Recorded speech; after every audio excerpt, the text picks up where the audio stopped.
1 दिन का, 2 दिन का, 4 दिन का, 5 दिन का, तो उस एग्रीमेंट पे जो है कोई मर्द किसी औरत के साथ, कोई औरत किसी मर्द के साथ ताल्लुक कायम कर ले, ये बुरी बात नहीं थी। अरब की तहजीब ऐसी थी कि जहां एक मेड़ के लिए, मेड़ समझते हो ना, आल आल खेत में जो होती है, जिससे 2 खेत बढ़ता है, उसको क्या बोलते हैं आप लोग? आल ही तो बोलते हैं। अब अगर उस आल पे किसी ने कुदाल लगा दिया, 1 इंच जमीन इधर से उधर हो गई, तो इंसान उस पर भी लड़ पड़ता था और फिर कत्लो क़िताल होता था। कबीले वालों को पता भी नहीं चलता था कि हम इससे लड़ क्यों रहे हैं, जनरेशन में लड़ाई चली जाती थी।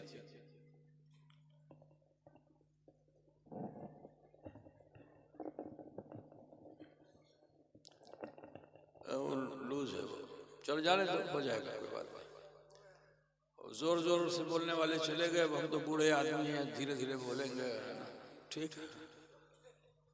अब जवानी तो शेष হলো না, तो बूढ़ा হলে ठीक, আমি ধীরে ধীরে বলবো, ঠিক আছে?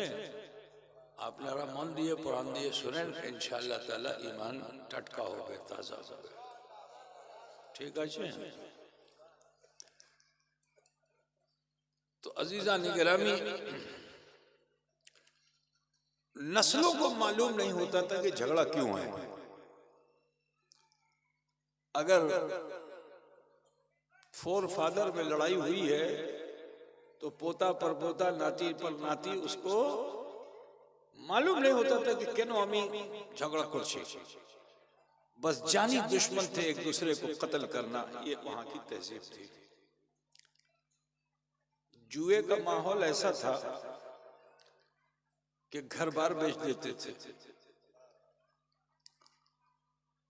अजीजों, इतनी गंदी तहजीब थी कि अगर कोई औरत बेवा हो जाए तो उसका केश मुड़वा देते थे। केश समझते हो ना तुम लोग? चूल चूल, देखो मस्तान को सब पता है, तुम लोग को नहीं मालूम है ना? तो केश को मुड़वा देते थे और समझते थे कि ये मनहूस है। मनहूस समझते हो ना, कि जिसको देखने से दिन भर खाना ना मिले, ऐसा उनकी आस्था थी कि यदि आमी इनाके देखबो तो आमी संध्या बेला तक आमी किछु खावा दावा पाबो ना। मनहूस है, इसको देख लेने से हमारे जीवन में कुछ न कुछ अकाल आ जाएगा।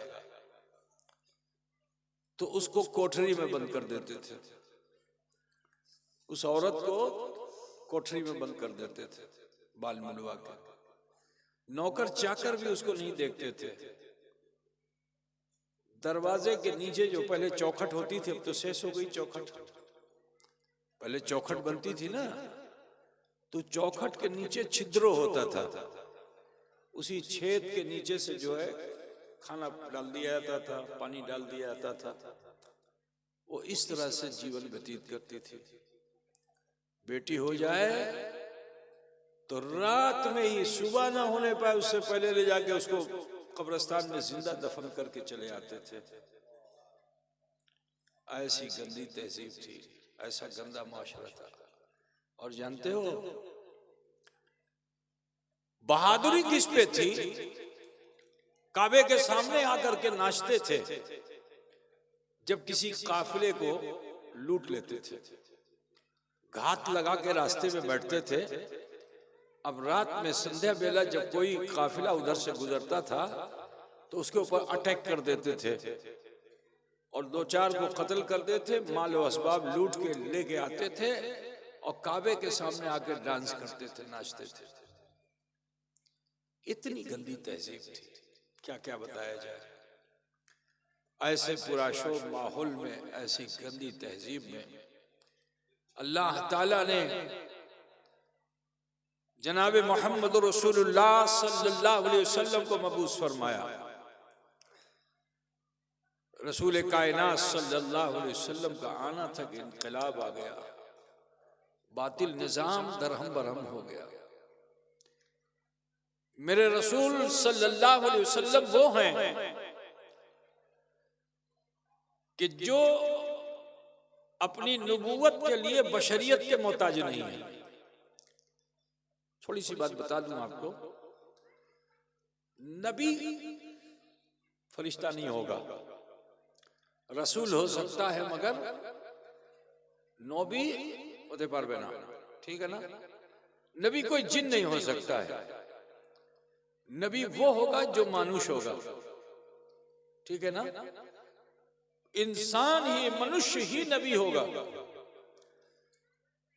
फरिश्ता भी नबी नहीं हो सकता है।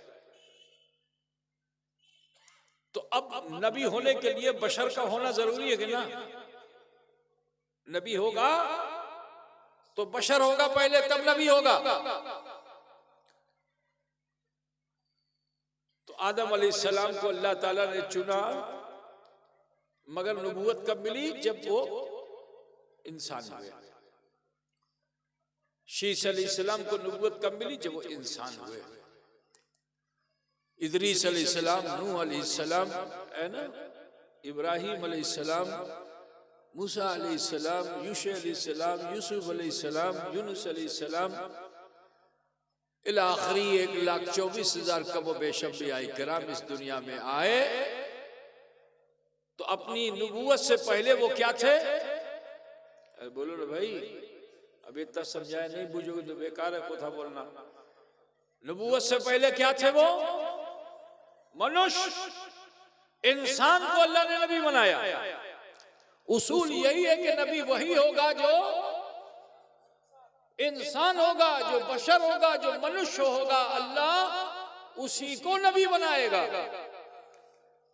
तो इसी उसूल और ज़ाब्ते में तो हमारे नबी भी हैं ना, बोलो। इसी उसूल और ज़ाब्ते में तो हैं कि अल्लाह ने हुजूर को भी नबूवत दी, इसलिए क्योंकि वो बशर हैं, ठीक है भाई।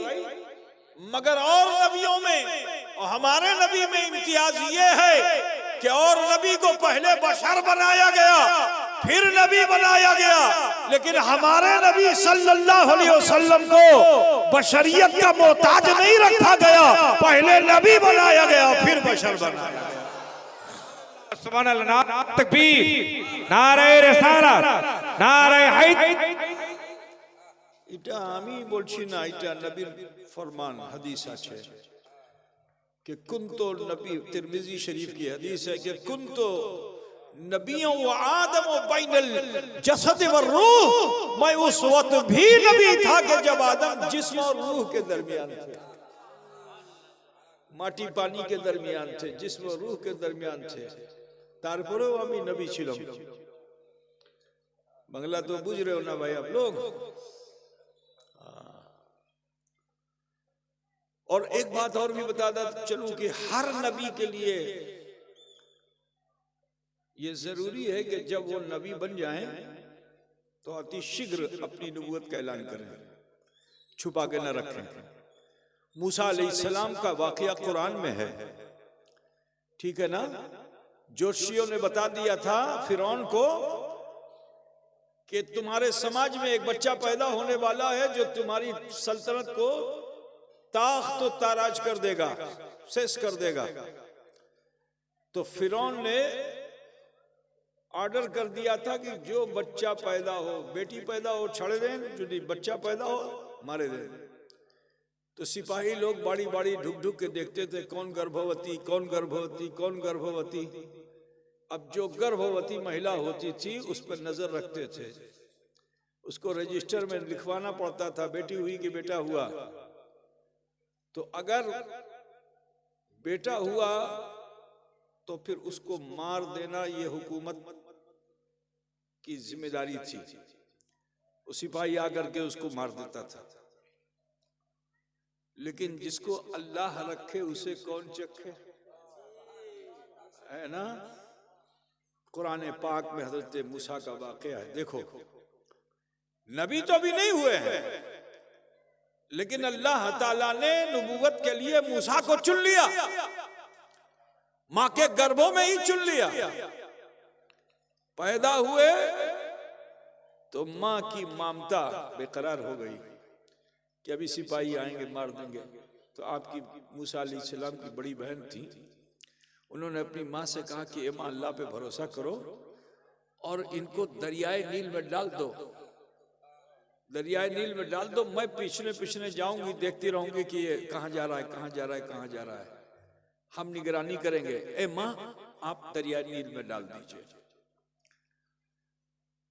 मां सोचो छोटे से बच्चे को कैसे पानी में डाले, लेकिन एक एहसास ये कि हो सकता है कि मेरा बच्चा पानी में जाके बच जाए, तो बहुत अच्छा बिस्तर बनाया, सुंदर बिस्तर लगाया एक बक्से में, ठीक है, और हजरत मूसा अलैहिस्सलाम को उस पर लिटा दिया, बक्सा बंद कर दिया और ले जाके दरियाए नील में डाल दिया। खुदा की कुदरत देखो कि लहरों के असर से इस किनारे से उस किनारे भी जा सकता था, वो बक्सा तो इधर से उधर भी जा सकता था। बहन ने तो ये कहा था कि मैं देखूंगी ये कहां जा रहा है, जहां जाएगी मैं देखूंगी, मां आप चिंता मत करो। तो पानी की लहरों में कोई बक्सा आ जाए तो वो किधर जाएगा कुछ पता चलेगा। लेकिन मां की भी समझ में बात आ गई कि हाँ ये ठीक है। उन्होंने बक्से को पानी में डाल दिया। अब जो बक्से को पानी में डाला तो वो बक्सा तैरता तैरता तैरता तैरता कहां पहुंचा? फिरौन के महल के किनारे। अब जो फिरौन के महल के किनारे पहुंचा तो फिरौन की जो बीवी थी वो बड़ी नेक थी, हजरत आसिया बड़ी नेक, आबिदा, जाहिदा, मुत्तकिया, परहेजगार। नसीब ऐसा कि उसका स्वामी फिरौन जो खुदाई का दावा करने वाला। तो हजरत आसिया चंद मखसूस औरतें हैं जिनका मुकाम बहुत बुलंद है। चंद माँ बहन बेटियां सुन लें कि चंद मखसूस औरतें जिनका मुकाम बहुत बुलंद है, जिसमें एक हजरत आसिया है। मतलब पूछते ना, तो हजरत आसिया अपनी खादिमा के साथ बैठी हुई अपने मन को बहला रही थी, क्योंकि बहुत दिन हो गया था शादी को, कोई छेला पिला छिलो नहीं, किसी छेला पिला। मायूस हो गई थी। हकीम डॉक्टर ने सब कह दिया था कि ये फिरौन जो है वो नामर्द है, इससे बच्चा नहीं होगा, इसमें क्षमता नहीं है कि इससे बच्चा हो।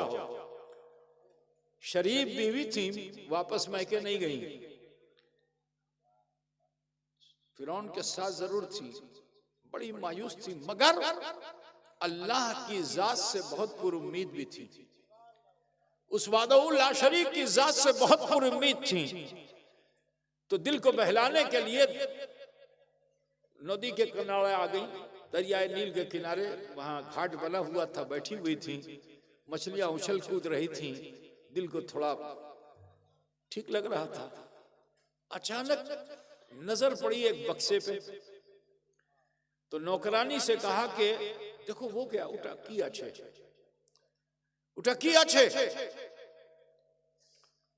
तो नौकरानी ने कहा कि मलका अति शीघ्र अमीन न्याशबो। वो कूद गई नदी में और डुबकी लगा करके बक्से के पास पहुंची और बक्सा लेकर के हजरत आसिया के पास। हजरत आसिया ने जो बक्से को खोला तो देखती क्या है कि एक बड़ा हसीन सूरत, मलीह सूरत, आपका चेहरा बड़ा नमकीन था जी, तो बड़े मलीह सूरत, जिनकी आंखों में के डोरे सुर्ख बचपन में थे, चेहरे पे बड़ा जलाल था। और जो देखा हजरत आसिया ने तो जल्दी से बच्चे को उठाया, सीने से लगाया और अल्लाह की बारगाह में शुक्राना पेश किया कि अल्लाह तेरा शुक्र है कि मैं मायूस थी कि मैं मां नहीं बन सकी, लेकिन तूने तो मुझे दरियाए नील से बेटा था फरमा दिया। सीने से लगा लिया, सीने से लगा लिया, लेकर महल में पहुंच गई। अब जो महल में पहुंची शाम को जब नमरूद अपना जुल्म समाज के ऊपर करके, फिरौन जब अपना जुल्म समाज के ऊपर करके लौटा, घर में बच्चे की किलकारी जो सुनी तो बीवी से पूछा कि बच्चे की आवाज कहां से आ रही है? तो कहा है फिरौन देखो खुदा की कुदरत कि तुमसे तो बेटा मुझे नहीं मिला, लेकिन अल्लाह ने मुझे दरियाए नील से बेटा अता फरमा दिया। कोथा अच्छे कोथा अच्छे कोथा अच्छे दिखाया। जैसे ही फिरौन ने देखा ठिठक गया, क्योंकि जो क्या बोलते हैं उसको, ज्योतिषी को क्या बोलते हैं, ज्योतिष विद्या को जानने वाले को आए? अरे आप लोग क्या बोलते हो? ज्योतिष विद्या वाले जो होते हैं उसको क्या बोलते हैं? क्या? गोनकदार। अच्छा, अब बताने क्या क्या बोलते हैं, तुम ही लोग समझो भाई, है ना? तुम्हारी भाषा को समझना भी बहुत मुहाल है। समझ गए ना?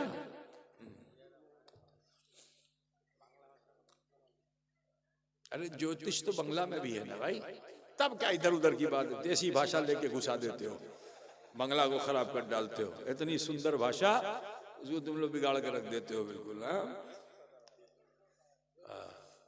ज्योतिषी नहीं मालूम तुमको? तो ज्योतिषी ने बताया था कि वो बेटा पैदा होगा जो मुल्क भयभीत हो गया। कहा है बीवी जल्दी से इसका टेटुआ दबा दो, मार दो, ये मेरा दुश्मन है। तो हजरत आसिया ने कहा तुम्हें तो हर बच्चे में दुश्मन नजर आता है।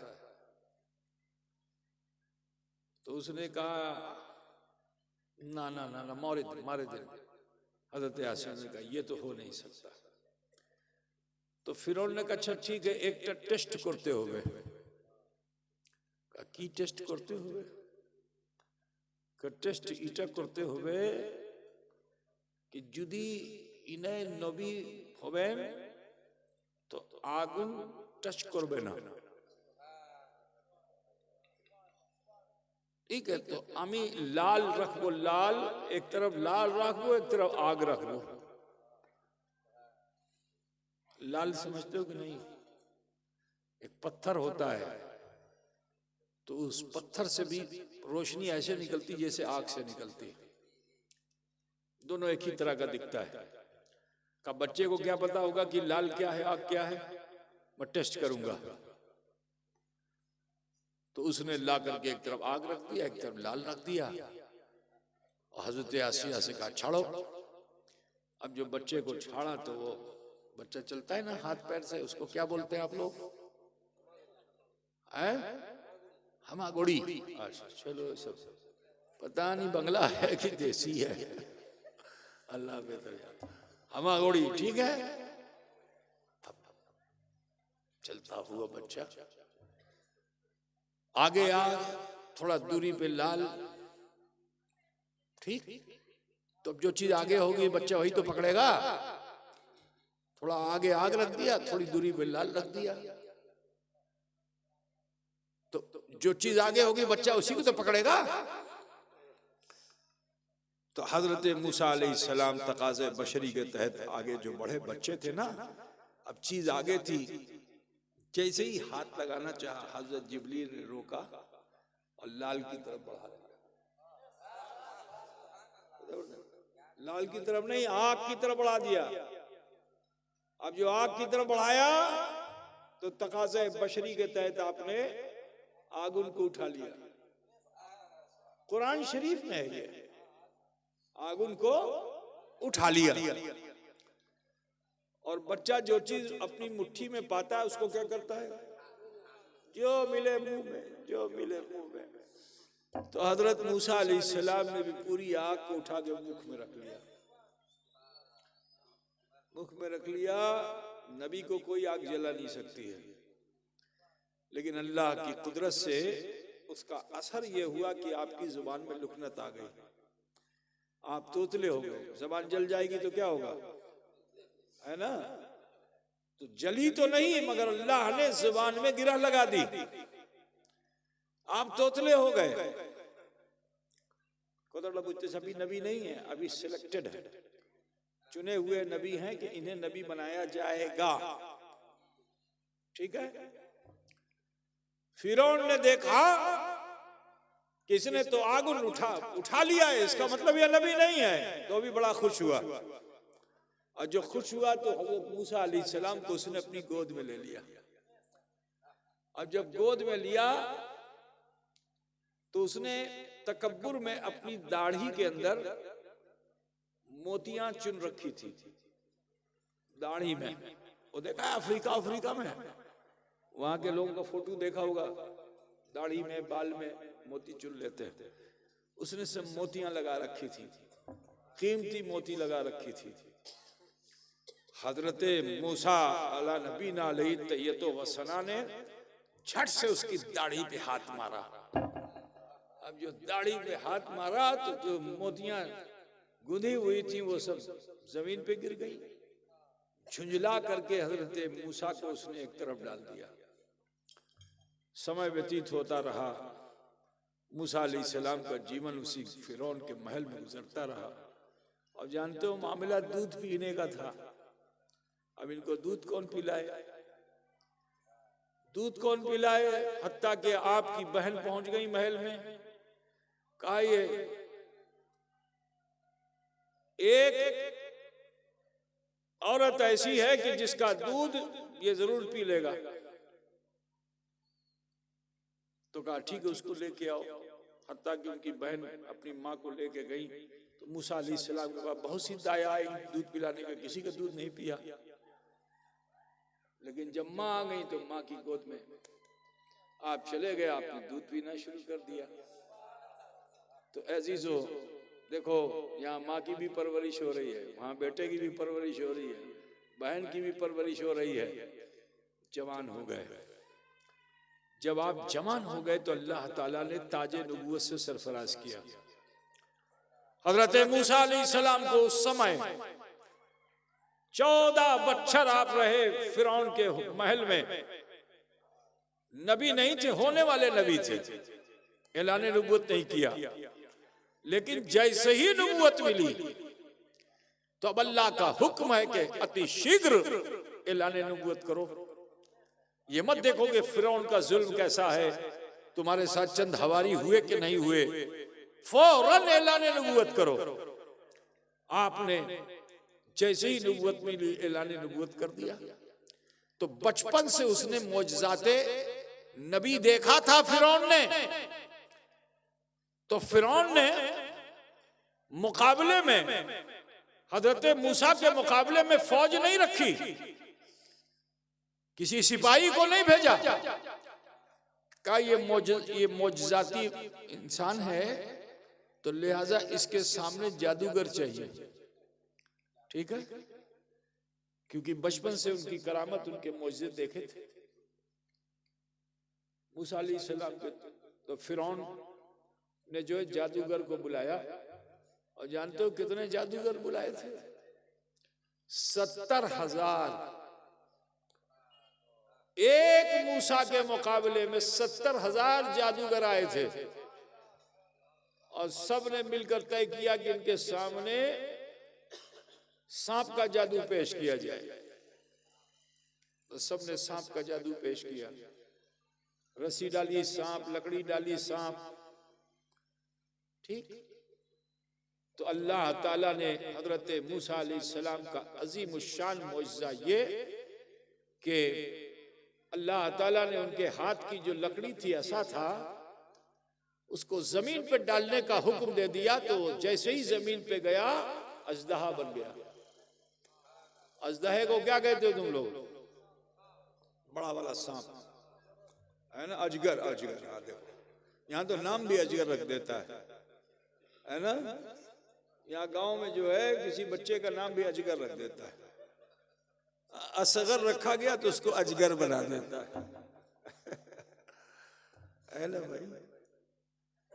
तो सुनो मुसलमानों, मूसा ने कब दावत दीन दी? जब नबूवत से सरफराज हुए। लेकिन मेरे नबी ने 40 साल तक दावत दीन नहीं पेश की। नबी थे मगर ऐलान नबूवत नहीं किया। आप तो नबी थे ना, मगर एलाने नबूवत नहीं पेश किया। ठीक है, मक्के वालों ने देख लिया था आपका मौजज़ा। मौजज़ा ये था कि आप अंधेरे में चलते रोशनी हो जाती। मौजज़ा ये था कि बिजली नहीं होती थी तो लोग जाके आपके दादा से कहते थे जरा इनको सामने रख करके दुआ करो ताकि बिजली हो जाए। जैसे रसूलुल्लाह को सामने रखकर दुआ की जाती, बिजली हो जाती थी। 40 बछर तक वो वहशी दरिंदा सिफत इंसान कि जो किसी की तरफ देखते नहीं थे, सब में तकब्बुर था। सब यही समझते थे कि हम किन्हीं दूसरे दीगरे नेस कि जो हम है वो दूसरा नहीं है। मेरे अजीज, 40 साल में रसूलुल्लाह ने मक्के मुकर्रमा के बहुत से अख्तिलाफात को खत्म फरमाया, लेकिन जब फारा की चोटी से खड़े होकर एलाए कलमतुल हक किया तो जिसने हुजूर की पैदाइश पर अंगूठी देकर लौंडी को आजाद किया था वो सबसे बड़ा काफिर हो गया। वो रसूल का सबसे बड़ा गुस्ताख हो गया, जिसका नाम अबू लहब है, जिसके लिए अल्लाह ताला ने सूरह लहब नाजिल फरमा दी। मेरे अजीज, लेकिन सुनो, कुछ दीवाने ऐसे भी थे कि जब रसूल पाक की तालीमात का असर उन्होंने कबूल फरमाया और इस्लाम को कबूल कर लिया तो आप जानते हो जान पे बनाई, मगर उन्होंने हुजूर की अताअत को छोड़ा नहीं है। हजरत बिलाल का नाम सुना है ना? क्यों भैया, सुना है आप लोगों ने? सुनबेन की बड़ी जावेन बोलें बंदो करिए दे की करते हो भाई? अरे आखिर में करते हो यार तो मजा नहीं आता है। बताओ, सुनोगे आप लोग कि बढ़ जाओगे? कितने लोग नहीं सुनेंगे? हाथ उठा के बताओ ना। देखो कितना अच्छा सुनते हैं, है ना? माशाल्लाह। तो सुनो, हजरत बिलाल हबशी तो न तो शिक्षित थे, न दौलतमंद थे, न बाड़ी वाले थे, न संसार वाले थे, गुलामी करते थे। लेकिन इस्लाम की दावत जब दिल में आ गई, कबूल कर लिया। और जब दावत कबूल कर लिया तो मालिक को जब पता चला कि मेरे नौकर ने, मेरे गुलाम ने मोहम्मद के दीन को अख्तियार कर लिया है, वो भी बड़ा दुश्मन था, तो पूछा है बिलाल क्यों तुम्हें इस्लाम को कबूल करिले? छाड़ देना भी बेशी टाका पैसा दिबो।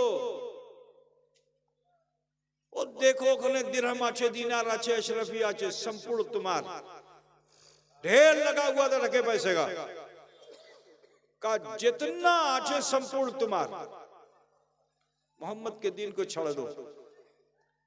तो जानते हो हज़रत बिलाल ने कहा, क्या कहा है? मेरे मालिक, मेरा जिस्म तेरा गुलाम है, तू मुझे टके पैसे से खरीदना चाहता है? मैंने तो उसके दरे दौलत पर अपनी जबीन को झुका दिया है कि जिसका आलम यह है कि जो अल्लाह के खजाने की कुंजी अपने हाथ में रखता है, नेमतें बांटता जिस सिमत वो ज़ीशान गया, साथ ही मुंशी रहमत का कलमदान गया। सुभान अल्लाह, सुभान अल्लाह। टका पैसे से हम नहीं अब लौटने वाले। तो देखो, तीन चीजें ऐसी हैं कि जिससे इंसान का ईमान, अकीदा सब डावाडोल हो जाता है, मुंह में पानी आ जाता है। वो तीन चीज क्या है? जर जन जमीन, पैसा, औरत और जमीन, इसी से झगड़े होते हैं। हमारे तुम्हारे समाज में भी पैसे के लिए झगड़ा, बीवी के लिए झगड़ा और जमीन के लिए झगड़ा। जर जन जमीन, झगड़े की जड़, लोभ की जड़ है। इसमें लोभ है, इसमें नफ्स है। तो मालिक ने कहा, देखो আমার 5টা মেয়ে আছে और सब में सुंदर, अति सुंदर। তুমি যদি আমার মেয়ের সঙ্গে বিয়ে করতে চাইছেন, আমি আজ্ঞা দিচ্ছি। একটা দুইটা তিনটা চারটা পাঁচটা পাঁচটা আছে আমি সম্পূর্ণ দিব যখন পর্যন্ত তুমি मोहम्मद के दीन को छड़ देवे मोहम्मद दीन को छड़ देवे ये बेटियां तुम्हारी हैं कहा है मेरे मालिक तू मुझे दुनिया का हुस्न दिखाता है अरे मैं उस हसीनों के हसीन पर कुर्बान हो गया हूं कि जिस पर यूसुफ का हुस्न कुर्बान है कि हुस्न यूसुफ पे कटी मिस्र में अंगुष्ठे जना अरे सर कटाते हैं तेरे नाम पे मर्दाने अरब तो ये मन अब कहीं और नहीं इस मन में तो सिर्फ उसी सुंदर की छवि आ चुकी है मैं वहीं बिक चुका हूं अब कहीं और गुलामी नहीं करने वाला तो जब देखा कि ये इससे भी नहीं मान रहा है तो कहा सुन যদি তুমি আমার কথা মানবে না তো আমি তোমাকে জরব দিব জরब समझते हैं ना है क्या सस्ती क्या होता है कष्ट हाँ बांग्ला में भी जरब बोलते हैं जरब दिवो मारबो ठीक है ना আমি তোমাকে মারবো का मंजूर अच्छे इटा मंजूर नहीं कि जिस गुलामी को मैंने कबूल कर लिया वो छोड़ दो तो जानते हो मालिक ने खंबे से बांध करके मारना शुरू किया कपड़ा उतार के कोड़े से जो मारना शुरू किया तो आपकी पीठ की खाल उतर गई लेकिन सदा बस एक ही थी कभी अहद कभी अहमद कभी अहद कभी अहमद जब देखा मालिक ने कि इस पर भी नहीं बाज आ रहा है तो पैरों में रस्सियां बांधी और बेदर्दी के साथ घसीटता हुआ मालिक लेके गया धूप में रेगिस्तान में मरुभूमि में तो मरुभूमि में जब धूप पड़ती है तो बहुत गर्म हो जाता बालू जैसे समझ लो मूंगफली वाला क्या बोलते हैं मूंगफली को हाँ वो बादाम वाला उसी में भूनता है ना तो आगुन जब उसको मिलती तो कितना हीट हो जाता है ना तो जहां मरुभूमि होती जमीन पे जब सूरज की रोशनी पड़ती तो बहुत गर्म हो जाता है तो तपती हुई जमीन पर लेकर गया और कहा कि बिलाल मुख बंद कर ले चुप हो जाए ये सदा मत बुलंद कर जब बिलाल नहीं माने तो एक बड़ा सा पत्थर लेके आया सीने पे रख दिया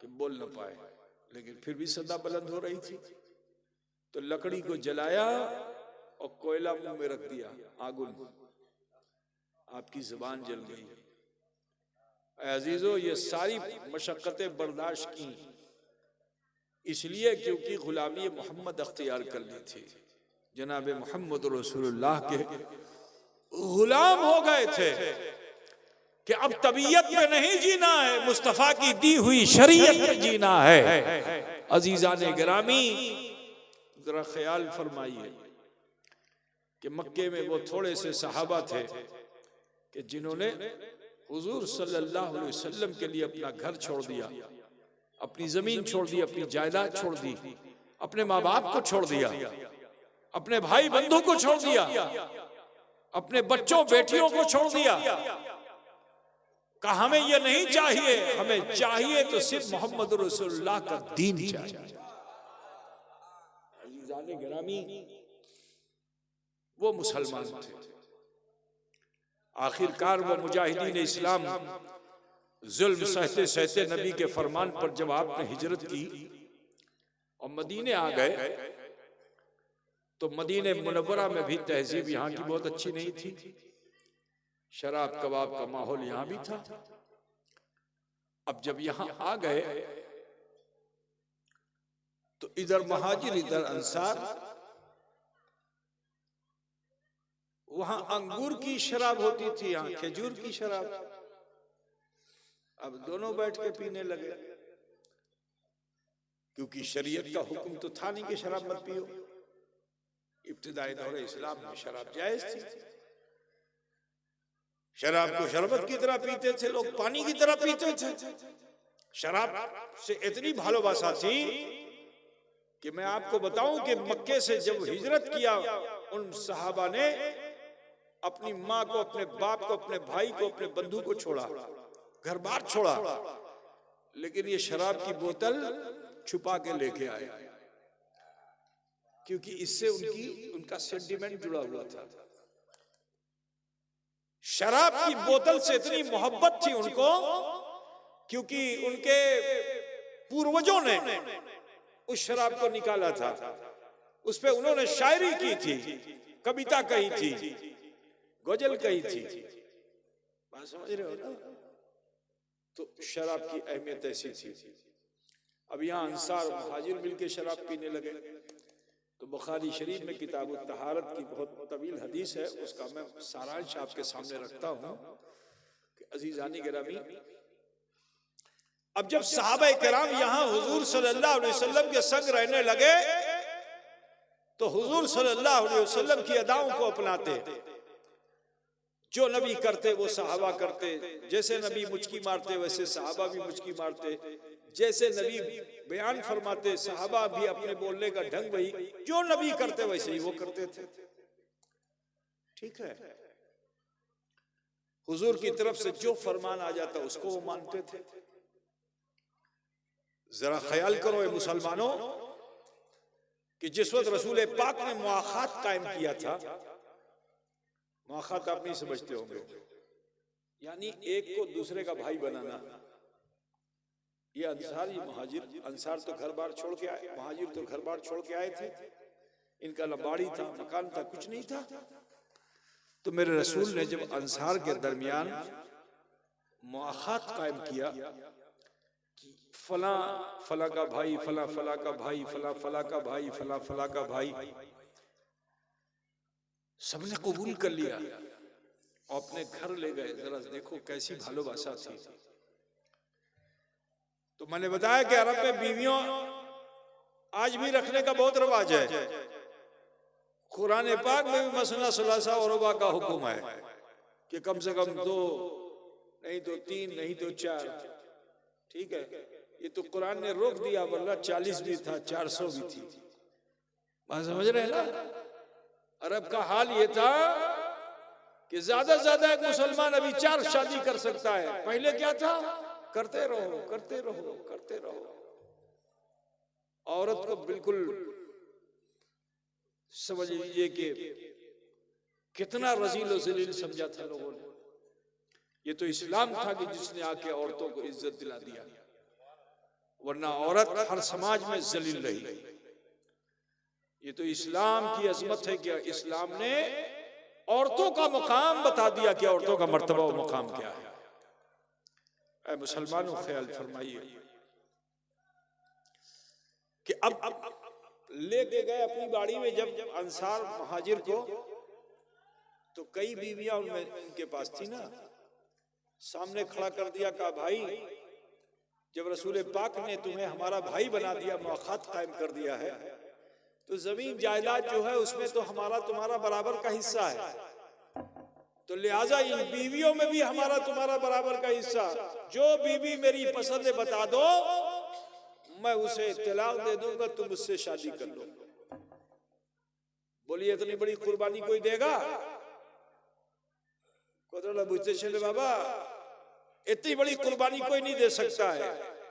लेकिन वो अंसार थे कि जिन्होंने रसूल पाक सल्लल्लाहु अलैहि वसल्लम की खुशी के लिए अपनी अर्धांगनी को, अपनी बीवी को, अपनी स्त्री को भी अपने भाई के सामने लाके खड़ा कर दिया। तो वो भी ऐसे नफ्स पसंद सहाबी तो थे नहीं कि हाँ कह देते हाँ ये वाली मेरे लिए, वो वाली मेरे लिए। नहीं, किसी सहाबी ने ऐसा कोई फेल नहीं किया। मेरे अजीज, मैं बताना चाहता हूं कि शराब पानी की तरह लोग पीते थे। बच्चा पैदा होने में जरा सा कष्ट हो तो औरत को शराब पिलाई जाती थी ताकि दर्द ना हो, व्यथा ना हो। ठीक है, बच्चा पैदा हो जाए, ज्यादा चिकरने लगे तो माँ उसको पिला देती थी कि सो जाए। घुट्टी में शराब थी। अब जिस बच्चे को बचपन से शराब पिलाई जाएगी तो जवानी में उसकी शराब पीने का हाल क्या होगा, है ना?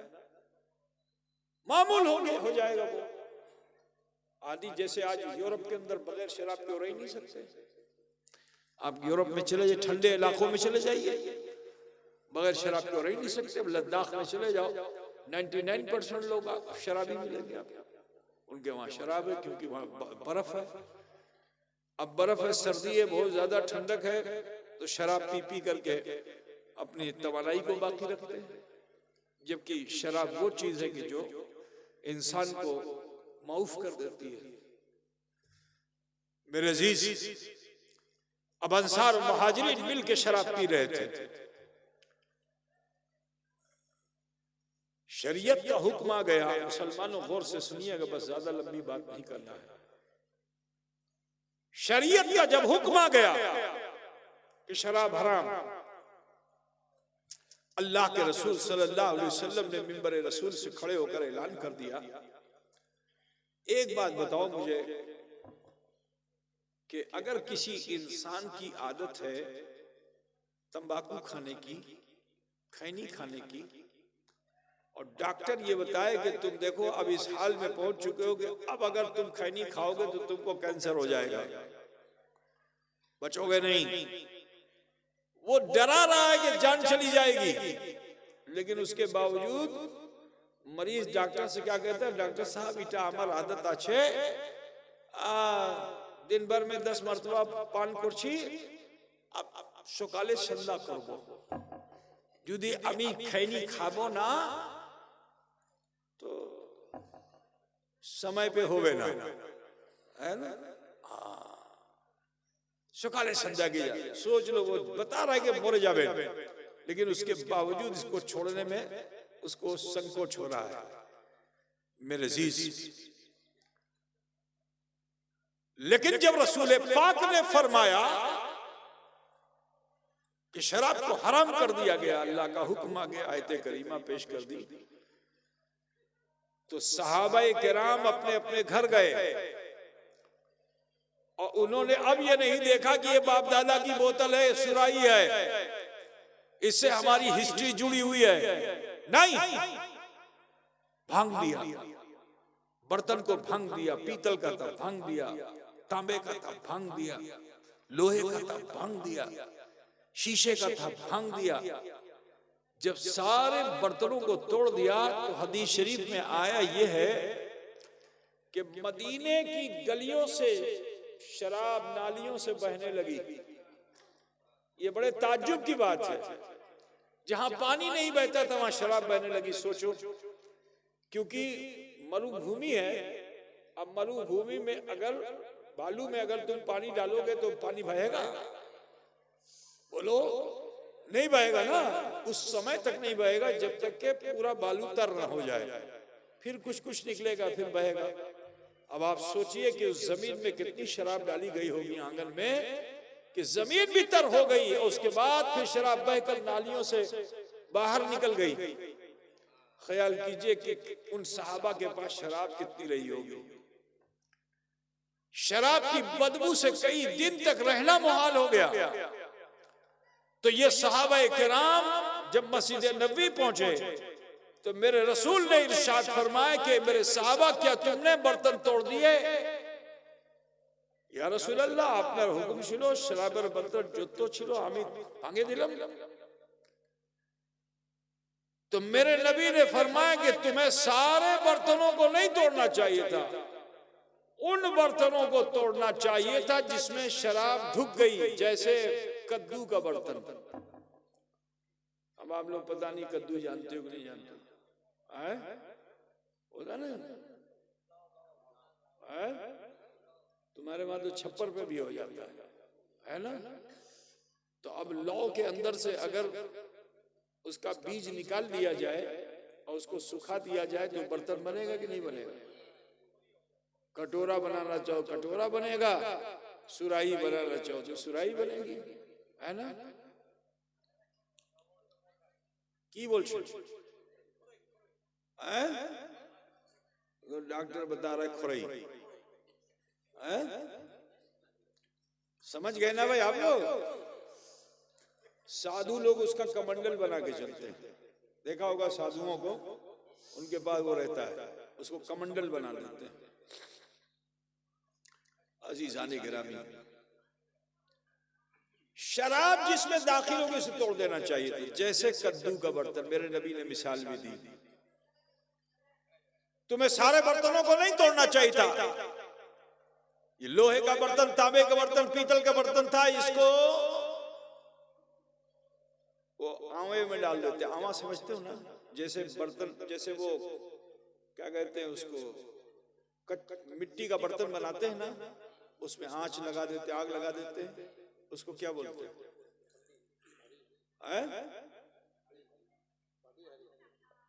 अरे भाई, माटी का बर्तन जो बनाते हैं उसमें फिर उसको रख करके आगू से सब कर देते ना, भट्टी बना देते हैं।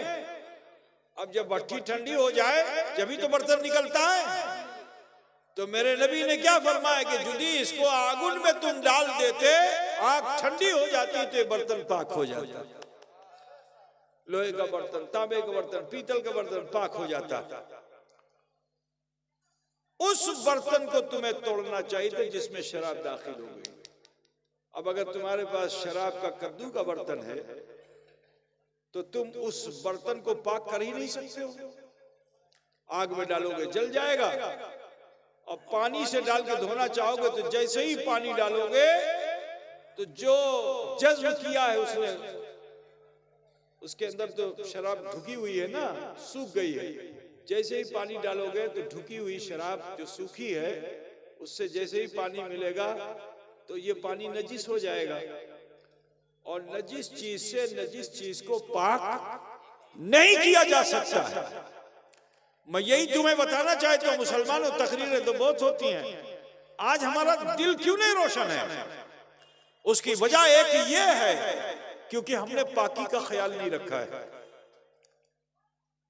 अच्छा बताओ, नमाज होगी अगर वजू ना हो? बोलो, अगर वजू ना करो तो नमाज होगी?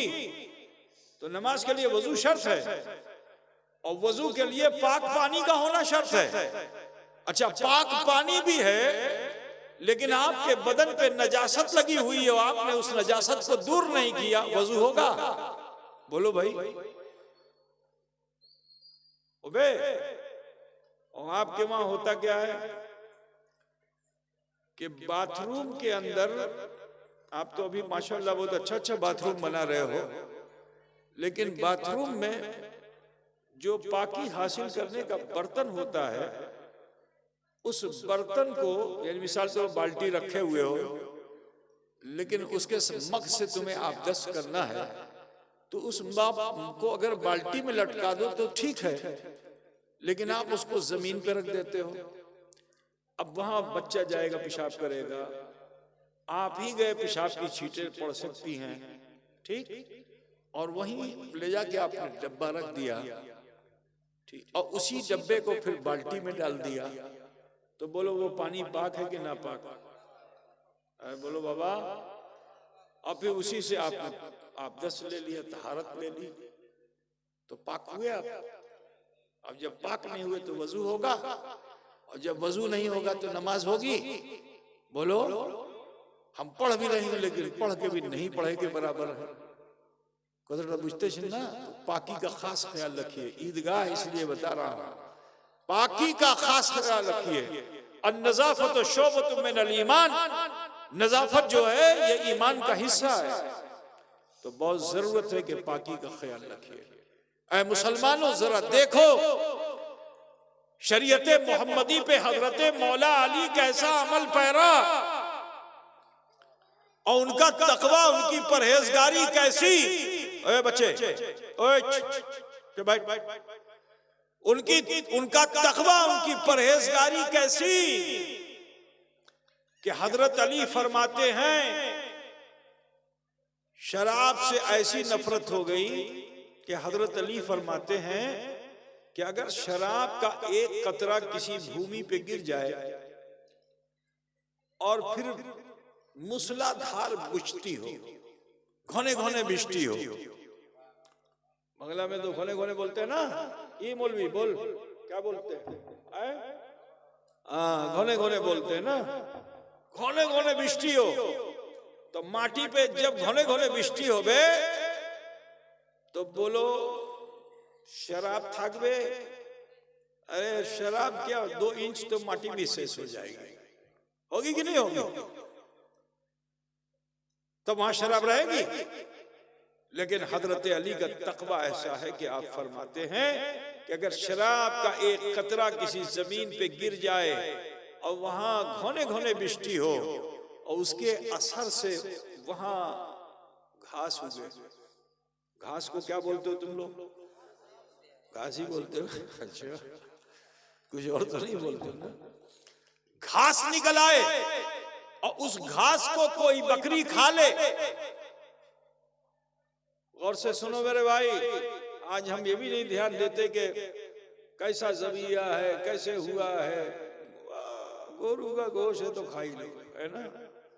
मेरे अजीज, हजरत अली का तकवा देखो, फरमाते हैं कि अगर उस घास को कोई बकरी खा ले मेरे इल्म में हो और उसका गोश्त मेरे सामने लाया जाए तो मैं उसे भी ना खाऊं। माता कुम रसूल फखुजू व मा नहाकुम अनु फंतहू, जो तुम्हें रसूल ने तुम उसे ले लो और जिस चीज से रसूल मना फरमा दे बाज आ जाओ।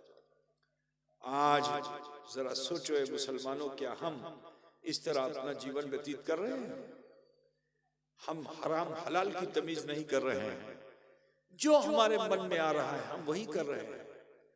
लौट आओ मुसलमानों, आज देख लो हालत क्या हो गई है। पूरी दुनिया के अंदर मुसलमान जलीलो ख्वार हो रहा है। क्यों? क्योंकि आज मुसलमान शरीयत मोहम्मदी पे अमल नहीं कर रहा है। आज फरमाने मुस्तफा पे मुसलमान अमल नहीं कर रहा है। हम नाम के मुसलमान रह गए। अपने दिल के अंदर झांक के देखो कि अल्लाह की राह में क्या हम चल रहे हैं? सिराते मुस्तकीम पे क्या हमारा कदम है? नहीं, हम तो मॉडर्न बनना चाहते हैं, हम एक्स्ट्रा मॉडर्न बनना चाहते हैं, हम एंशिएंट जिंदगी जीना नहीं चाहते हैं। मेरे अजीज, लौटिए। अब न लौटोगे तो कब लौटोगे? आज सोच लो कि पूरी दुनिया में, सिर्फ हिंदुस्तान की बात नहीं कर रहा हूं मैं, पूरी दुनिया के अंदर मुसलमान जहां रह रहे हैं, इज्जत नहीं है उनको, जिल्लत की जिंदगी जी रहे हैं, रुसवाई की जिंदगी जी रहे हैं। उसकी वजह क्या है? क्योंकि हमारे आमाल बड़े खराब हो चुके हैं। हम अपनी मर्जी के हर काम करने लगे हैं, ज्यादा फायदे के लिए गलत रास्ते को अख्तियार कर रहे हैं। यही वजह है कि आज पूरी दुनिया के अंदर मुसलमान जलील ख्वार हो रहा है। वरना तारीख इस्लाम उठा के देखो, 1400 साल में कामयाबी उस वक्त तक मिलती रही जब तक मुसलमान शरीयत मोहम्मदी का पासदार था। आप तारीख उठा के देखो, बद्र के मैदान से लेकर और मस्जिद अक्सा की कामयाबी तक, उसके बाद से ज़वाल है मुसलमानों का। सलाहुद्दीन अय्यूबी के दौर के बाद से मुसलमानों का ज़वाल, क्योंकि जब पूरी दुनिया के अंदर मुसलमानों की हुकूमत हो गई तो दौलत सरवत मुसलमानों के पास आने लगी। जमीन हो गई, जायदाद हो गई। अब जो जमीन हो गई, जायदाद हो गई, खेती बाड़ी हो गई, घर बार अच्छा हो गया, तो अल्लाह को याद करना मुसलमान भूलने लगा। तो 500 साल का अरसा जो हमारा ये हुआ, ये डाउनफॉल का है। हम 700 साल राइज अप, 700 साल डाउनफॉल। 700 साल में मुसलमानों ने 57 मुल्कों में हुकूमत कर डाली। आज हम 1 सेंटीमीटर भी नहीं पा रहे हैं। आज 1 सेंटीमीटर भी हम कदम आगे नहीं बढ़ा पा रहे अपना। क्यों? इसलिए क्योंकि हमने आपस में झगड़ा करना तो पसंद कर लिया है, अपनी मर्जी के काम करने शुरू कर दिए हैं। दौरे जहालत को हमने अपनी तहजीब का हिस्सा बना लिया है। आज हम रिश्तों का पास नहीं रख रहे हैं। आज हम जो उसूल, जो ज़ाब्ता अल्लाह उसके रसूल ने हमें अता फरमाए तो उस पर अमल नहीं कर रहे हैं। इसकी वजह से आज हम पूरी दुनिया में जलील हो रहे हैं। अभी भी वक्त है मुसलमानों, क़यामत नहीं आई है। लौट आओ और अपने अंदर सुधार पैदा कर लो।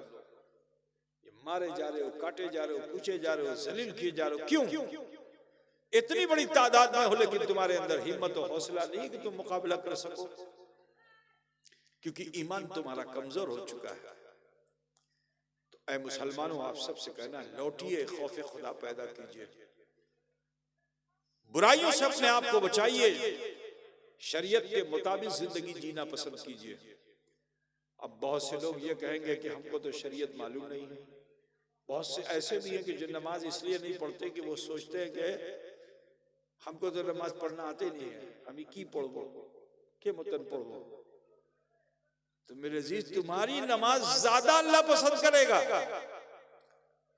अगर तुम अल्लाह का खौफ लेके, भय लेकर के चले जाओ। तुम्हें सूरे फातिहा नहीं मालूम, ठीक है, तकबीर तहरीमा सही से नहीं कर पा रहे हो, हाथ सही से नहीं बांध पा रहे हो, ठीक है, नमाज का ढंग बिल्कुल नहीं मालूम, लेकिन वर्कऊ मा राकीन, रुकू करने वालों के साथ रुकू करो, वस्जुदू मा साजिदीन, सजदा करने वालों के सजदा करो के साथ सजदा करो।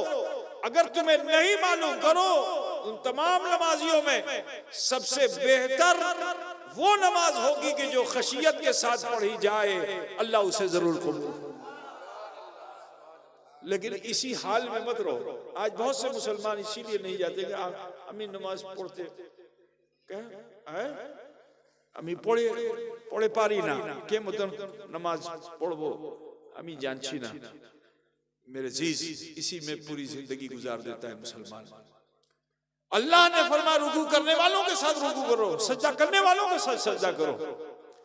नकल से असल हो जाती है, मगर उसी में अपना जीवन व्यतीत मत करो कि अब जब नमाजी हो गए तो तुम्हारी टांग उठी नहीं होनी चाहिए शरीयत के हिसाब से। माताकुम रसूल फखुजू व मा नहाकुम अन्हु फंतहू, कि अब पैर कैसे रखना है सोचो, नबी ने क्या फरमाया है। तो अब कैसे समझ में आएगा? जब नमाजियों के साथ आने लगोगे तो फिर इमाम साहब को देखो कि इमाम साहब कैसे रुकू करते हैं। और इमाम साहब को भी चाहिए कि चाहे जितने कष्ट में हो, रुकू सही करें, क़याम सही करें, सजदा सही करें, ताकि मुक्तदी तुम्हें देखकर तुम्हारी नकल करें। ठीक। अब अगर वो नमाजी की जो आया नमाज पढ़ने के लिए 5 वक्त अगर मस्जिद में आके नमाज पढ़ेगा, बोलो 3 टाइम उसको क़िरात सुनाई देगी कि नहीं?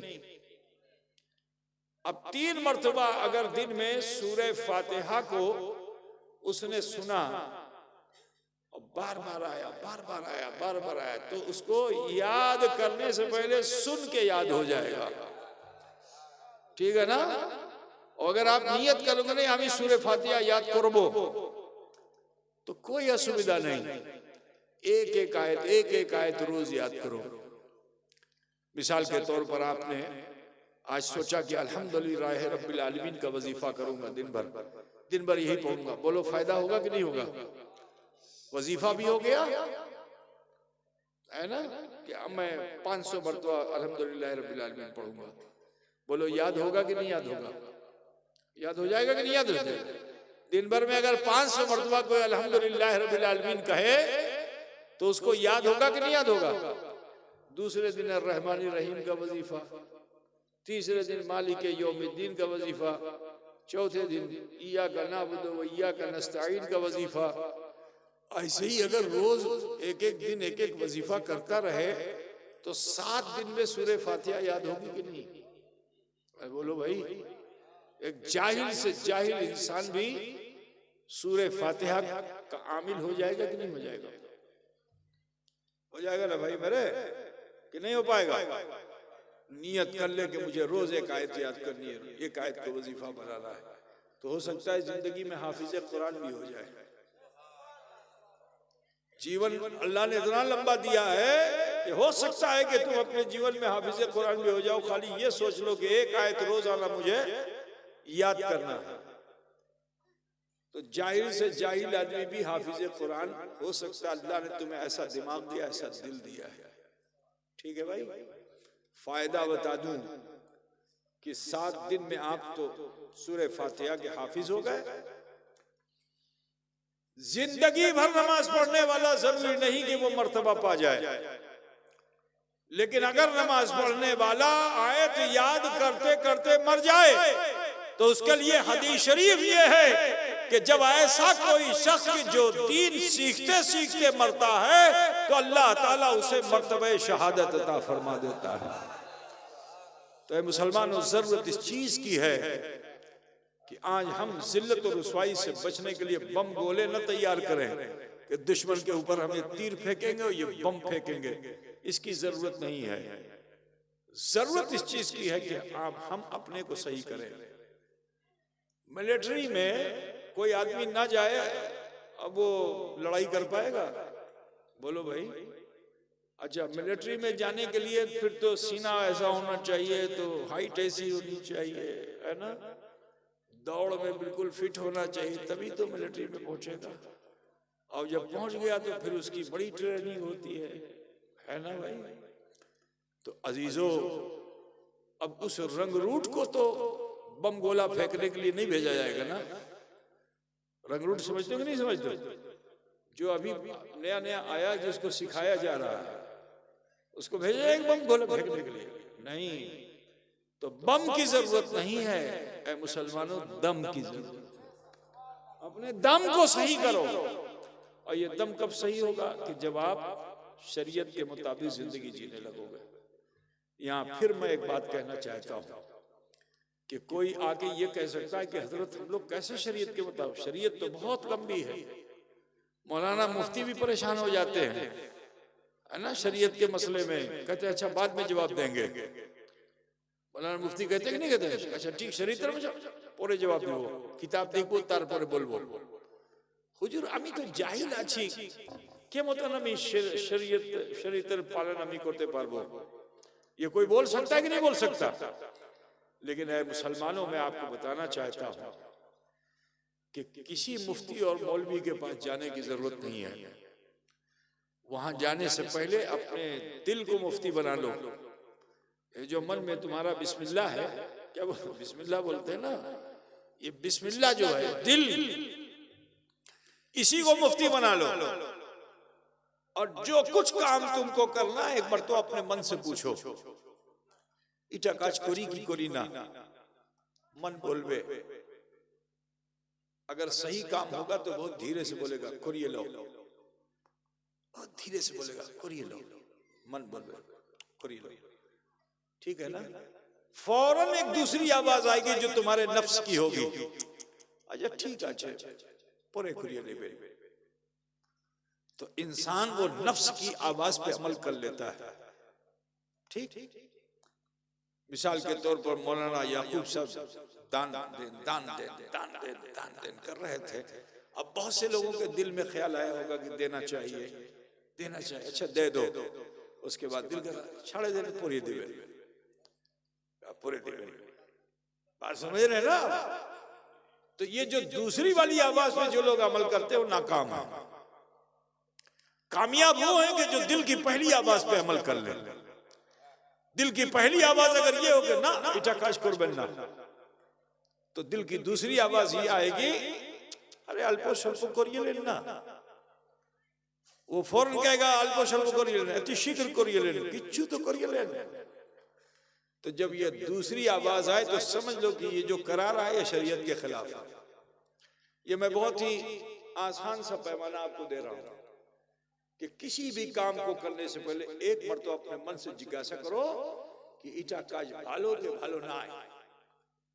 यदि मन बोलेगे भालो अति शीघ्र करिए लेन, वरना फिर दूसरी आवाज आएगी छड़े दिन पूरी करबे, तो तुम अच्छे काम को कर नहीं पाओगे जीवन भर।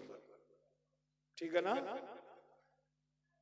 मन बोलेगा ना ना इटा करबे ना, लेकिन फिर वहीं से आवाज आ रही है अल्पो स्वल्प करिए लेन ना, तो जलपान करते हुए अल्पो मत पान करिए लेन, जलपान की जगह अल्पो मत पान करिए लेन।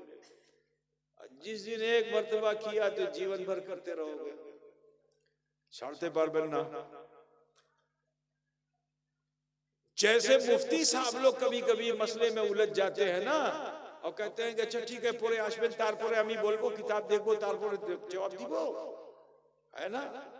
ऐसे ही दिल भी उलझ जाता है। शरीयत ऐसी है कि इसमें कभी कभी दिल भी उलझ जाता है, मन भी उलझ जाता है कि कोरी की कोरी ना, मन में क्या आएगा, कोरी की कोरी ना। तो जब ऐसा मन में अभ्यास होने लगे तो कुरान पाक में अल्लाह ताला ने फरमाया है कि फसलु अहले ज़िक्र इन कुंतुम ला तालमून, कि फिर अहले ज़िक्र से पूछ लो अगर तुम नहीं जानते। अब आओ अहले ज़िक्र के पास। अल्लाह ने नहीं फरमाया मौलवी से जाके पूछ लो, वरना मौलवी तो तुमको पदभ्रष्ट कर देगा, गुमराह कर देगा अगर दुनियादार है तो। हर मौलवी नहीं करेगा। अब सारे मौलवी को उंगली मत उठाओ, ठीक है ना। वो मौलवी करेगा जो दुनियादार, जो लालची लोभी है टके पैसे का, वो तुम्हारा ईमान भी लूट लेगा। ऐसा समाज में बहुत होता है कि मिसाल के तौर पर किसी शौहर ने किसी औरत को तिलाक दे दिया। अब दिया था तिलाक मुगल्लस, अब बाद में फिर बीवी पछता रही है, स्वामी भी पछता रहा है, क्यों हमें झगड़ा करना, और स्वामी भी सोचता है क्यों हमें तिलाक दिलम। बीवी ने लड़ाई किया, स्वामी ने तिलाक दे दिया। अब गए भैया मौलवी के पास। अब मौलवी था टके पैसे वाला, ओ तो बहुत तुमने खोती कर लिया, किच्छु हो ना किच्छु। अरे मौलवी साहब कोई रास्ता देखिए ना, कोई रास्ता देखिए। अच्छा ठीक है, ठीक है। धीरे से उसने जेब में से निकाला, अच्छा ठीक है 1 घंटे के बाद आओ तारपुरे बोल। अब जब 1 घंटे के बाद फिर पहुंचा, कहा सुने जे मतन তুমি বলছিস সেটা মতন বলবেন না, যে মতন আমি বলছি সেটা মতন বলবেন। अब वो रास्ता दिखा रहा है मौलवी, समझ दुनिया टका मिल गया ना, तो कहते যে মতন আমি বলি সেটা মতন করবেন, সেটাই মতন বলবেন। पता क्या चला कि तिलाक़े मुग़ल्लस को तिलाक़े बाइन बना दिया। तो ये दुनियादार मौलवी वो है कि जो सिक्कों में बिक जाता है। ऐसों के पास जाने का अल्लाह ने नहीं हुक्म दिया है जहां तुम्हारा ईमान व अक़ीदा चला जाए। उस आलिम के पास जाओ कि दुनिया का सारा खजाना उसके पास रख दो, लेकिन शरीयत जब सामने होगी तो वो ना बाप देखेगा ना बेटा देखेगा, बोलेगा वो जो शरीयत के मुताबिक होगा। अल्लाह ताला ने उन्हीं के पास जाने का हुक्म दिया है, फसलु अहले ज़िक्र इन कुंतुम ला तालमून, कि अगर तुम नहीं जानते हो तो फिर अहले ज़िक्र से पूछ लो। तारपुरे काज करें, ठीक है। मा आताकुम रसूल फखुज़ू व मा नहाकुम अन्हु फंतहू, जो तुम्हें रसूल दें उसे लो, और जिस चीज से मना फरमाते बाज आ जाओ। आखिरी बात, इसका शान नुज़ूल आपके सामने रख के रुखसत हो जाऊंगा कि मैंने बताया था शुरू में कि हुजूर की नकल करते थे सहाबा, जो नबी करते थे वही सहाबी भी करते थे। जैसे चलें वैसे चलें, जैसे सोएं वैसे सोएं, जैसे बैठे वैसे बैठे, जैसे मुचकी मारे वैसे मुचकी मारे। अब अल्लाह का हुक्म आ गया रसूलुल्लाह पे,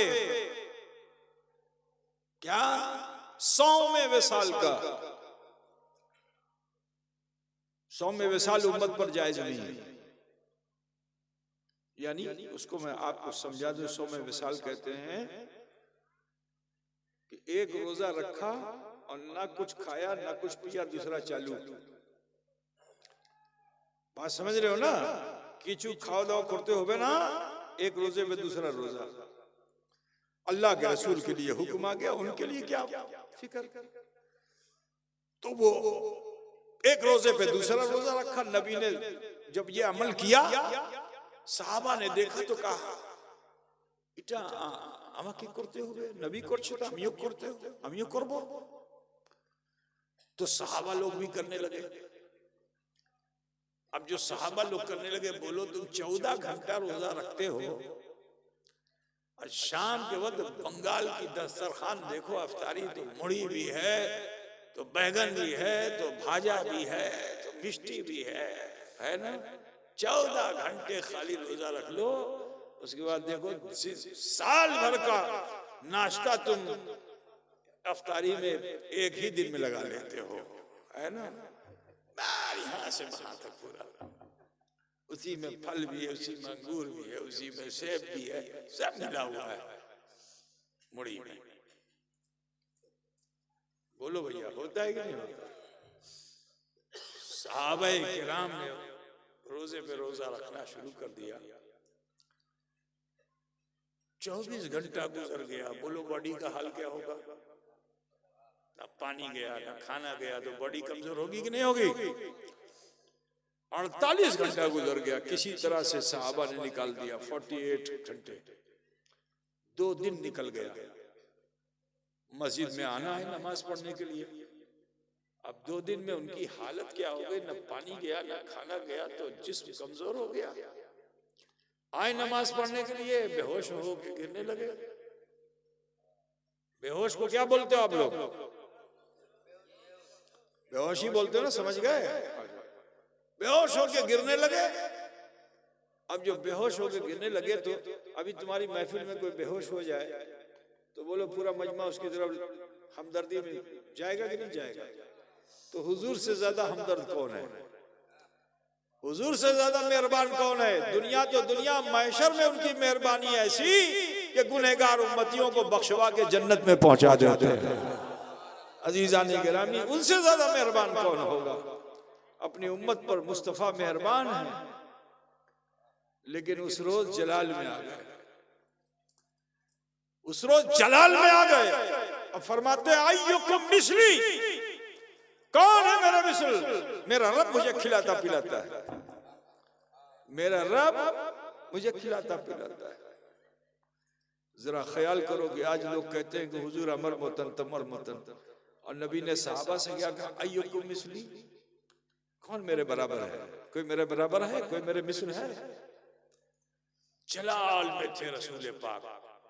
तो मेरा विजदान ये कहता है कि अगर कुछ देर और हुजूर इसी हालत में रह जाते तो आसमान का सूरज भी जमीन पे आ जाता, न सितारे होते, न चांद होता, कुछ ना होता, सब जमीन पे आ जाते, कयामत आ जाती।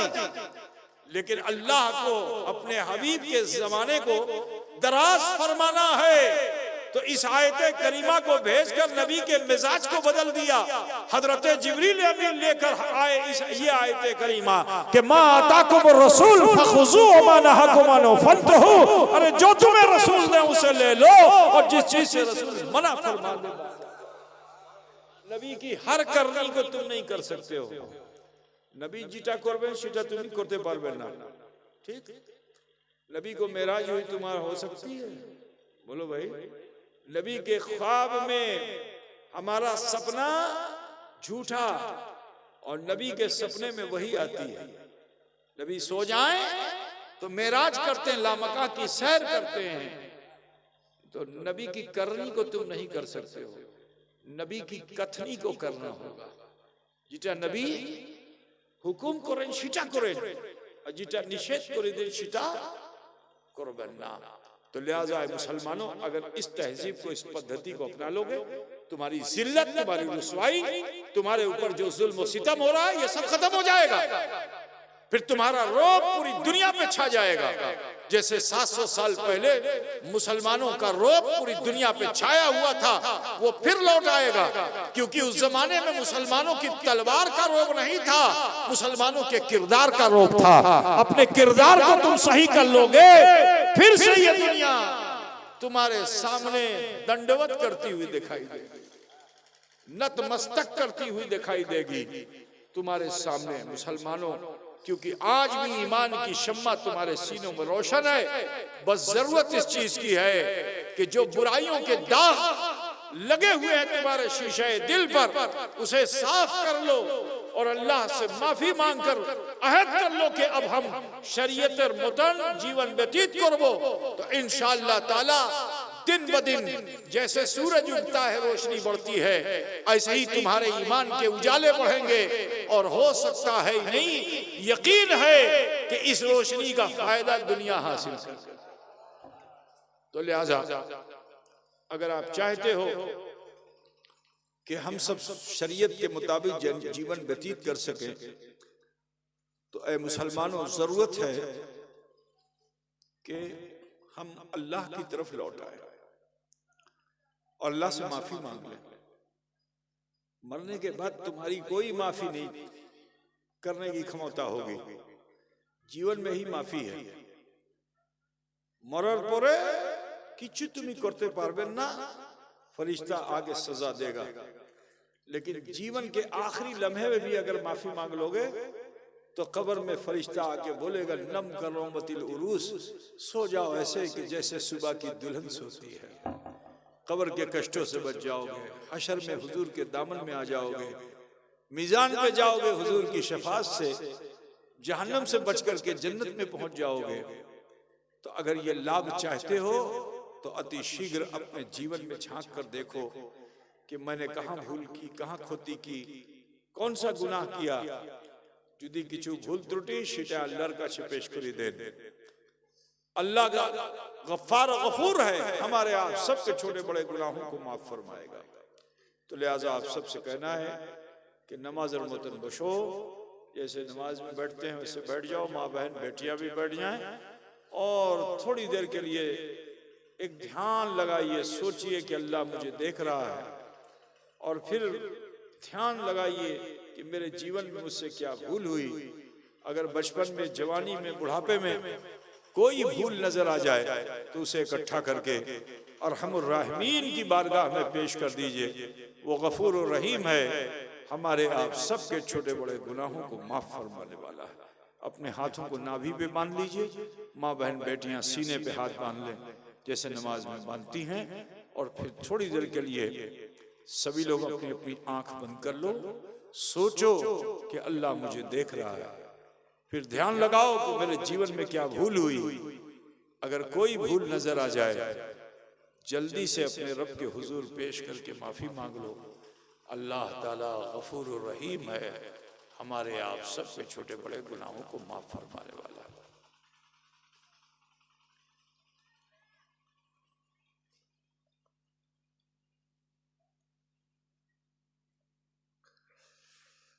पढ़िए जैसे मैं पढ़ता हूँ, बिस्मिल्लाहिर्रहमानिर्रहीम।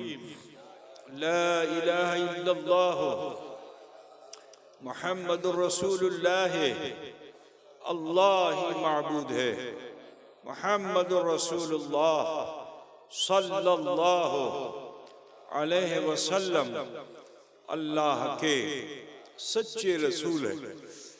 अस्तगफिरुल्लाह रब्बी मिन कुल्ले ज़ंबियों व अतूबु इलैह। ऐ अल्लाह, तेरी बारगाह में सच्चे दिल से सब छोटे बड़े गुनाहों से हम तौबा करते हैं और हम वसीला चाहते हैं तेरे महबूब सैयद आलम नूर मुजस्सम अहमद मुश्तबा मोहम्मद मुस्तफ़ा सल्लल्लाहु अलैहि वसल्लम का। ये मुख्तसर से वक्त में अल्लाह ताला ने हमें तौफीक बख्शी कि हमने कलमा शरीफ पढ़ा और इस्तग़फ़ार किया। ज़रूरी है कि अपनी आने वाली ज़िंदगी को बेहतर बनाइए, गलत कामों से अपने आप को बचाइए, नेक अमल कीजिए। मुझे उम्मीद है कि इंशाअल्लाह ताला आप तमामी ख़वातीन व हज़रात अल्लाह का खौफ लेकर जीना पसंद करेंगे, नमाज से गाफिल नहीं होंगे, शरीयत के मुताबिक ज़िंदगी जिएंगे इंशाअल्लाह तबारक व तआला। मैं दुआ करता हूँ कि अल्लाह ताला हमारी बहन बेटियों को सैयदा फातिमा ज़हरा का तक़वा अता फरमा दे और हम सबको इमाम हसन व हुसैन का जज्बा अता फरमा दे। वाखिर दावाना अनिल हम्दुलिल्लाहि रब्बिल आलमीन। अस्सलामु अलैकुम व रहमतुल्लाह। या नबी सलाम अलैका, सलाम अलैका या हबीब,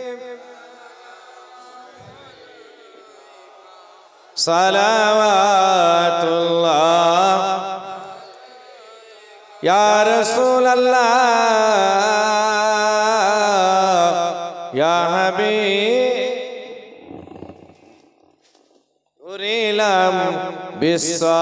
বিশ্বভুবনে দেখিলাম আপন নয়নে, যা আছে আসমান জমিনে সবই যে তোমার অধীনে ইয়া নবী ইয়া রাসূল সালাম আলাইকা ইয়া হাবিব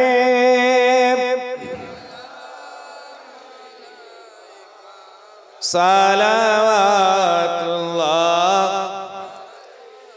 ইয়া রাসূলুল্লাহ ইয়া হাবিবি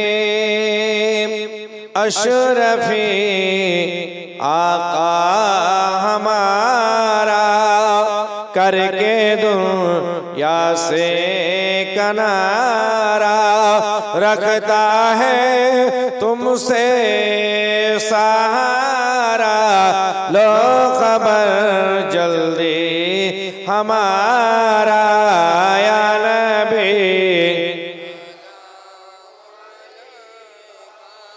या रसूल सलाम अलैका या हबीब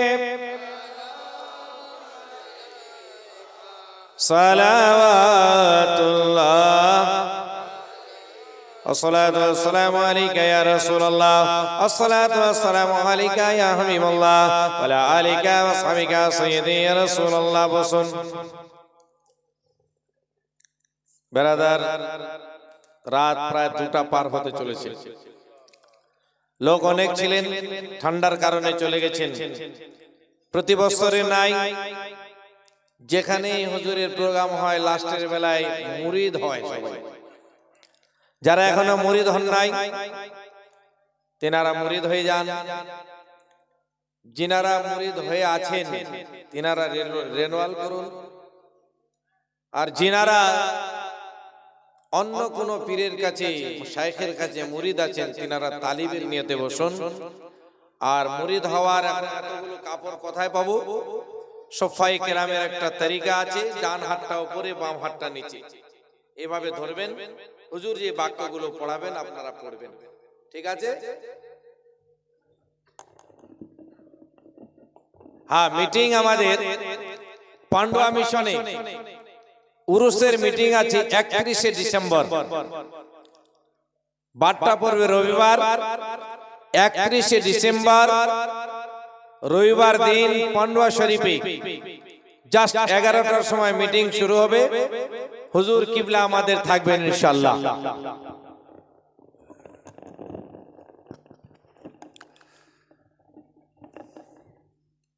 बाएं हाथ पे दाहिना हाथ रखो पढ़ो बिस्मिल्लाहिर्रहमानिर्रहीम ला इलाहा इल्लल्लाह मुहम्मदुर रसूलुल्लाह अस्तगफिरुल्लाह रब्बी मिन कुल्लि ज़म्बिन व अतूबु इलैह ऐ अल्लाह तेरी बारगाह में सच्चे दिल से सब छोटे बड़े गुनाहों से हम तौबा करते हैं जिसे हमने जानकर भूलकर छुपकर एलानिया किए उन सब से तौबा करते हैं और हम मुरीद होते हैं सिलसिले आलिया कादरिया अशरफिया में तालिब होते हैं सिलसिले आलिया चिश्तिया निज़ामिया अशरफिया में ऊपर हाथ तेरे बंदे सैयद जलालुद्दीन अशरफ अशरफी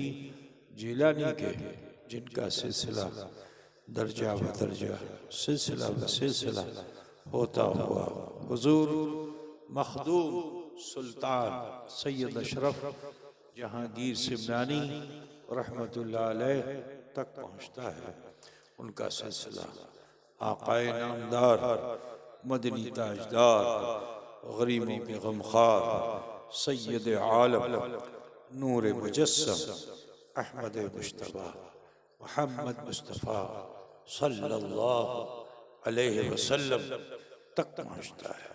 या अल्लाह हमारी तौबा को इन्हीं नेक बंदों के वसीले से कबूल फरमा और हमारा हश्र इन्हीं के साथ फरमाना आमीन आमीन आमीन।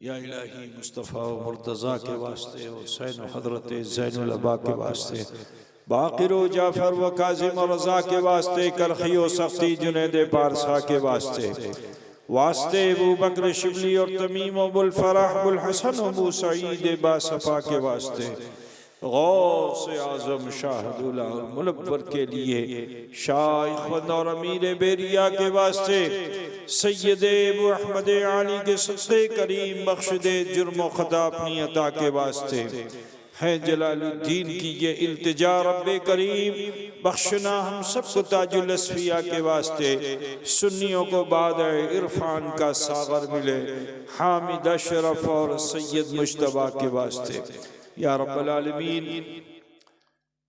हाज़रीन बज़्म इस आबादी इस इलाक़े के तमाम मोमिनीन मोमिनात मुस्लिमीन मुस्लिमात जिस दुनिया से रुख़सत हो चुके मौला उन सब की मग़फ़रत फरमाना, उनके छोटे बड़े गुनाहों को माफ़ फरमा कर जन्नत कब्र में राहत अता फरमा, जन्नतुल फिरदौस में जगह अता फरमा। अल्लाह इस्लाम का बोलबाला फरमा, दुश्मनान दीन का मुकाला फरमा। अल्लाह हम सबको नमाजी और गाजी बना, हमारे सजदों में लज्जत अता फरमा, हमारी पेशानियाँ रोशन फरमा। जिंदगी में हमसे कोई भी खता भूल गुनाह सरजद हुए तो अपने शान करीमी से उसे माफ़ फरमा।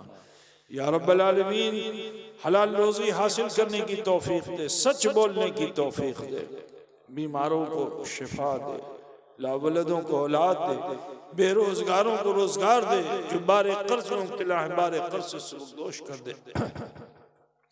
खेतियों में कारोबार में रिस्क में खूब बरकत अता फरमा। या अल्लाह हम सब के घरों से बलाएं वबाएं दूर फरमा, हम सब के घरों में रहमतें बरकतें नाजिल फरमा, हमारी औलादों को नेक साले फरमा, इल्म व अमल में कामयाब फरमा। इम्तिहानात के मराहिल से जो बच्चे बच्चियां गुजर रहे हैं उन्हें बेहतर कामयाबी अता फरमाना, जो रोजगार की तलाश में उन्हें मुस्तकिल रोजगार अता फरमाना। या रब्बल आलमीन जिन घरों में जवान बच्चियां उनके लिए सईद रिश्ते मरहमत फरमाना। ए परवरदिगारा जिनके रिश्ते हो नहीं रहे उनके जोड़ को उनसे मिला दे। या रब्बल आलमीन रहम कर दे, करम कर दे। परवरदिगारा यहाँ के मुसलमानों ने तेरे रसूल की रजा की खातिर इस बज़्म का इनेकाद किया। मौला अगर इसमें कोई नक्स व ऐब है तो अपने शान करीमी से माफ़ फरमा दे, अगर तेरी रजा का सबब बन गया है तो मौला इनकी दुनिया भी अच्छी बना दे, इनकी आखिरत भी बेहतर फरमा दे। ये ईदगाह के ताल्लुक से जो तामीरी काम होना है मौला करीम लोगों की तवज्जो मबजूल फरमा दे, और जिन लोगों ने दान किया उसे कबूल फरमा दे। या रब्बल आलमीन जिन्होंने मखदूम अशब मिशन की उन्नति में हिस्सा लिया है, दान किया है, मौला उसे भी जज़ाए खैर अता फरमा। इस दियार अमसार में जितने भी इदारे चल रहे हैं मौला, आबादियों बस्तियों में मकतब मदरसे, मौला करीम उन सबको फरोग़ अता फरमा, और मुसलमानों में एक जज्बा अता फरमा, इल्म दीन के हुसूल का जज्बा अता फरमा। बहन बेटियों में, भाई बंधुओं में, सभी में जज्बा दीनी अता फरमा, और इल्म के को हासिल करने की तौफीक अता फरमा। या अल्लाह करम कर दे, रहम कर दे मौला। ये उठे हुए हाथ तेरी बारगाह में, ए परवरदिगारा तू ही अलीम व खबीर है। ये कैसी कैसी तमन्नाओं को सजा कर इस तीसरे पहर में जमा है मौला। ए मौला यहाँ ये पहर तो वो पहर है कि तो खुद निदा देता है रब्बे कायनात। आज ये भिखारी तेरी बारगाह में भिक्षा लेने के लिए हाजिर हो गए हैं। ए रब्बे कायनात तो इन सब के दामने मुराद को भर देना, ए अल्लाह तो इन सब के दामने मुराद को भर देना, इन सब के दिलों की इस्लाह फरमाना। इन सबको साहिब शरीयत फरमाना, साहिब तरीक़त फरमाना, साहिब मारिफत व हकीकत फरमाना, हक़्क़ुल यकीन व ऐनुल यकीन अता फरमा। व सल्लल्लाहु तआला अला खैर खल्क़ी व नूर अर्शी व मज़हर लुत्फ़ी मुहम्मद व आली व अस्हाबी अजमईन बिरहमतिक या अरहमर राहिमीन बिहक़्क़ि ला इलाहा इल्लल्लाह मुहम्मद रसूलुल्लाह सल्लल्लाहु अलैहि वसल्लम।